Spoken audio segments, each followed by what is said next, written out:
Tapos nung nagtitake na ako, sabi ko, oh my gosh, alam ko lahat na to. So sobrang na-proud ako sa sarili ko. Congratulations!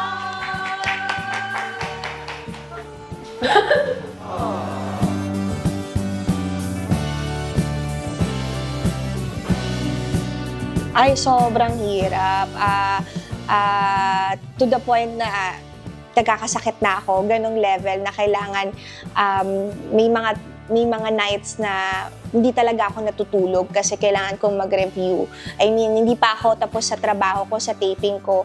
Tapos, hindi ako nakakatulog din sa taping kasi yung mga imbis na pinapahinga ko na lang yung mga oras na hindi pa ako nakasalang sa eksena, yung mga oras na tenga pa ako, ang ginagawa ko, nagre-review talaga ako, gumagawa ko ng homework ko. Kasi, naranasan ko din yung face-to-face pa. So, before pandemic, nagteteleserye ako ng parang MWF, tapos nagsuschool ako ng face-to-face ng TTHS. So, ganun yung sistema ko.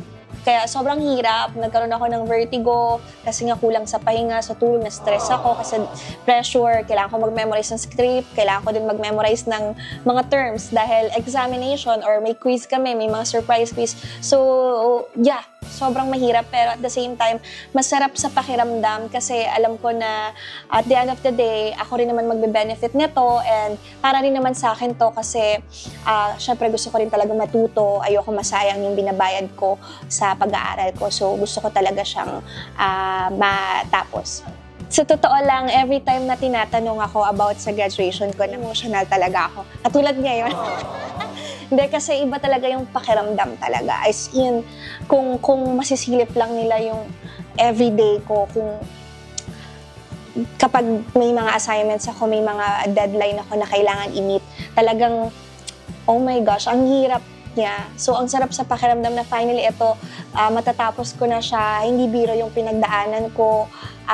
Etong last sem ko, before ako mag-internship, kinuwento ko to kay Baba, tsaka sa dean ko, na talagang umiyak talaga ako kasi finals exam ko noon, tapos major subject ko siya. And then, nandito ako sa QC noon kasi meron akong pictorial na kailangan gawin for the show and hindi ako pwedeng mawala doon. So, kailangan ko siya tapusin. Imagine, at yung exam ko hanggang 8 p.m. lang siya. So, 6 to 8. Tapos nakiusap talaga ako na matapos na ako agad sa taping noon. And then, yung biyahe pa from QC to Las Piñas. So, syempre nandun yung takot kasi guilty ako. Habang nagdadrive ako, nagre-review ako ng limang module. At para sa akin, syempre, yung safety ko rin nandun. Pero gusto ko talaga may masagot ako sa exam. Ayokong humingi ng mga special treatment or ayokong magrason sa prof ko. To be fair lang din sa mga classmates ko na nandoon kahit na gabi na para i-take yung exam. So, tapos ko siya 8 p.m. sakto. Sabi pa sa akin ng prof ko, naalala ko na gusto mo mag-extend kahit 10 minutes lang? Sabi ko, no ma'am, kaya ko po to 8 p.m. kasi nantay niyo po ako. Kahit late ako, basta matapos ko siya 8 p.m. Tapos yun, tapos nung nagtitake na ako, sabi ko, oh my gosh, alam ko lahat ng to. So, sobrang na-proud ako sa sarili ko. So, ayun. Sobrang sarap na finally. Tapos na, hindi ko na siya pagdadaanan. So, yeah. Para sa mga students na nahihirapan, nung kayo sumuko, kung sa tingin nyo napapagod kayo, take a break. It can wait naman sa totoo lang. Kung hindi nyo talaga kaya, kunyari may mga problema kayo sa buhay, pwede naman kayo mag-stop kahit saglit, pero sana wag nyo kalimutan pa rin na tapusin yung pag-aaral nyo kasi yan yung parang magiging sandata mo dito sa realidad natin sa mundo. Yeah, fighting. Kaya nyo yan.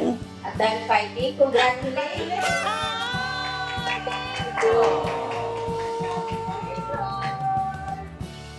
Lahat ng hard work. Thank you. Thank you, guys. Super sweet. Thank you. Thank you, I Believe family.